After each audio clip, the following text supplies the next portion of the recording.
it is one day after Turning Tool Tuesday. I am Liz Pearson. My Instagram handle is Love Heartwood. If you didn't know, I have been running the hashtag Turning Tool Tuesday hashtag for the last sort of I don't know how many weeks now. It's been going on quite a while because it's proved really popular.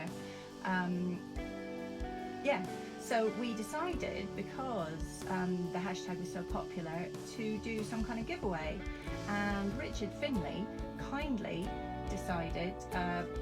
agreed to let us give away his new book, Turning Decorative Bowls, as well as another one of his books, Creative Wood Turning Projects. Thank you very much for agreeing to do the giveaway with me. It's been very well received, I think, and the hashtag generally seems to be going down a storm with people. So nice to give back to the people who've joined in, really. Absolutely. I think these hashtags that people get involved in, it's just nice to help build the community, really, isn't it? You know, there's a really good community on here, and you know, people try and help each other as much as they can. And it's like... So I've got your book. I've got this one, Turning Decorative Bowls. We were talking the other day off the back of one of the posts about the size of gouges, and actually in the very front of your book you do explain, because he's from America, and he obviously measures across the width of the steel, but you explain in the book that in the UK here we measure the flute. So I know, it's weird, isn't it? Do you know where that comes from at all, or is it just lost in the midst of time? It's sort of, I think it goes back to when, before they made bowl gouges from round bars, when they were still forged like you know, when they were forged like like a continental gouge. They would measure, I think they measured the flute on that. I don't know what that is actually. Let me grab a rule, see if I can put you on the spot now, sorry. Yeah, so that's a 3/4, so that's like 19 mil, and that is across the flute.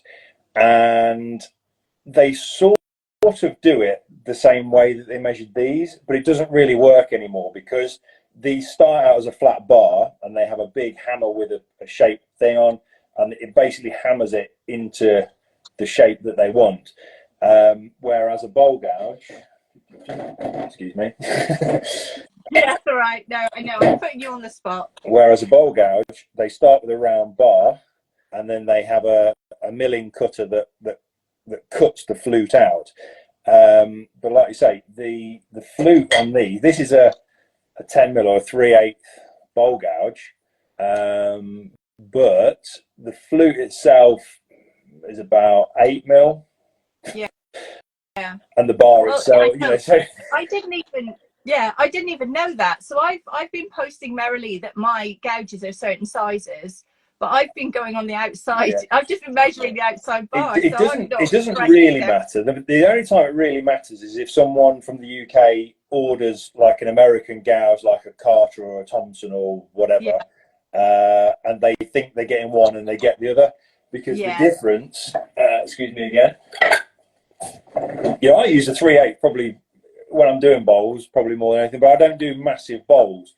But that one is quite different, and you know, if you think you've ordered this and you get that, or vice versa, you're going to get a surprise. But that's a UK 3/8, but in America I think that would be a 1/2 inch, and that is a UK 1/2 inch. Which is pretty chunky. American 5/8, because it's a 16 mil bar. So obviously, you have to be a bit aware of it. Certainly, I've got a lot of followers who are in America, so I'm always a little bit aware of it.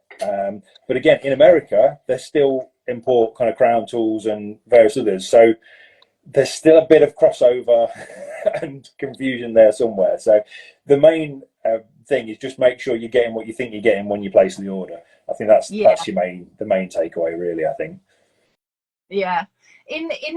Anyway, that's the first thing that jumped out at me, having had that conversation with Jubal and then gone, it's in the book.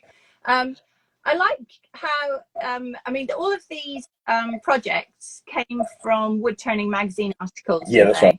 So I love how you always approach your articles with a kind of, it's not written in a sort of high-handed way. It's written in, right, I've been asked to do this, and then you kind of explain your thinking as you go along, which is really useful.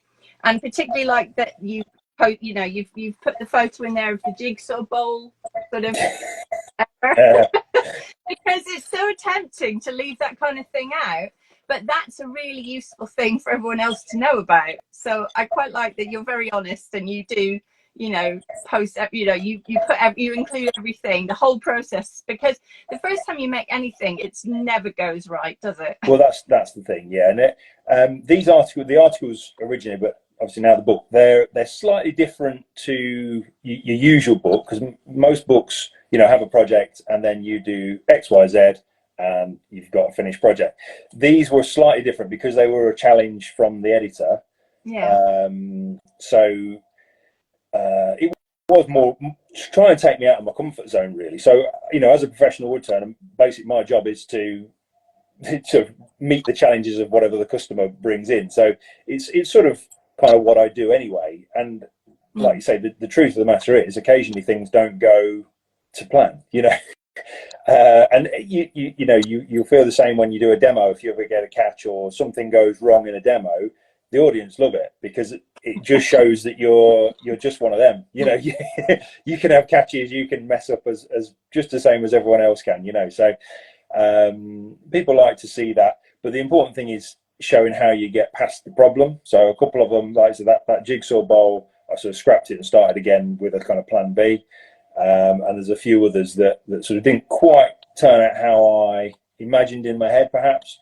But at the end, I sort of do a bit of conclusion and look back at it. And for me, I'm always my own worst critic. So whatever I make, I'm never entirely happy with it. Even if everyone else who sees it goes, wow, I look at it, I think, well, I could have done that, or I'd do that differently, or whatever, But so I try and look back on the jobs and say, well, next time I might do this or change this, but it all helps. A bit of critique does help as well. I find, if you can be honest with what you've made and say, actually, it's good, but maybe I do this next time or do that next time. I think it's good for your own progress. So I will say, if everything you make is perfect, you're not going to improve, are you? So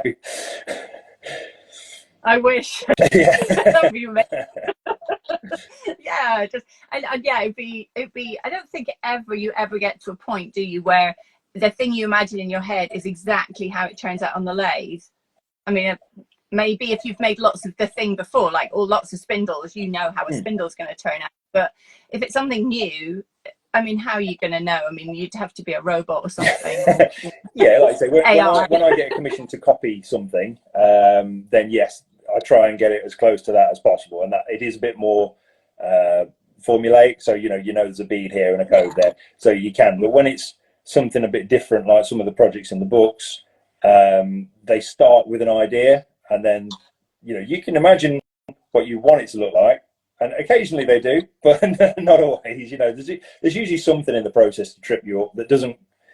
That's not how I imagine that would go, or there's usually something crops up, isn't there? Yeah. Well, I think even with these projects, people will make them their own. If they have a go, theirs won't turn out necessarily the way that yours do in your photograph. That's what I find. If I follow, I want to have a go at this one, the brass inlay bowl, because I've not done that before. But I can guarantee it won't look the same as your photograph. It's going to be my interpretation, or my sort of like series of things will happen as I go through, and it'll end up being slightly different to even I imagined, or even following the instructions in here, it won't be the same. But that's the fun, isn't it? And that's the point about being creative, that it's not going to be the same. Definitely, yeah, absolutely. I'm going to announce the winner now. So the winner of the books, Richard's 2 books, turning decorative bowls in creative wood turning projects, is David Hobbs, his hashtag is that guy that would turn. So that's quite appropriate. So I'm sure he'll put them to good use.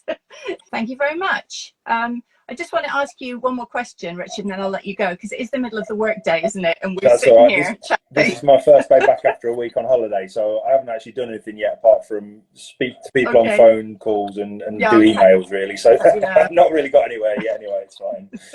No, I'm like that. It's the first day of summer holidays here, and all my sons are at home, so I'm just back to being mummy and getting snacks and trying to. I was like, right, leave me alone for 20 minutes. Don't interrupt me, just for 20 minutes while I do this. Anybody need a sandwich? Are we all good? Just for 20 minutes. But yeah, I was going to ask you, out of all of the Turning Tool Tuesday posts and stuff that you've seen, obviously you are a professional, but is there anything that you've seen and gone, oh God, I didn't know that, or oh, I've learned something new? Is there anything that's kind of made you go, ooh. You put me on the spot there. Sorry. Just, well, not even like that's new to you, but just something that you've enjoyed seeing. I do like just looking through them and just seeing how people interpret it as well, which has been interesting. It's not just been, this is my bowl gouge, this is my rough and gouge, this is my scooter. Yeah, there's been a few quite interesting twists. I think, is it Jubal? Thank you very much. I just want to ask you one more question, Richard, and then I'll let you go, because it is the middle of the workday, isn't it? And That's right. Is it Jubal? He done a couple, I think he did one about his hands, which is the most obvious thing, and yet nobody else thought of it. You know, your hands are so important. No, it's funny. I mean, my most popular one almost is this one, which is about putting a magnet on your pencil. Yeah. It's just like, I posted it thinking, yeah, it's just a silly little thing, but people were like, oh, that's amazing. Yeah, I tried to do that. It's like, you just don't know what is going to be helpful to people or what people are going to enjoy, and it is nice to see people's different points of view. Like, I really have loved Anthony's posts, gorilla bowls for other people. He's always really thoughtful about everything, and that sort of mindset and stuff I find quite helpful, because I sometimes get a little bit excited and carried away, and I get a little bit manic, and then if I read somebody else's post which is really calm, I'm like, oh, okay, right, just approach it in a bit more thoughtful way. So when you're working all by yourself, having that connection to other turners is really helpful. Absolutely, yeah. It's a very solitary thing, turning. So having the community and being able to somewhat post your thoughts or bounce ideas around is quite a nice way to connect, really, isn't it? Yeah, and I think people always use trying to get feedback as well on things they've made or ideas that they've had. It's like, is this any good?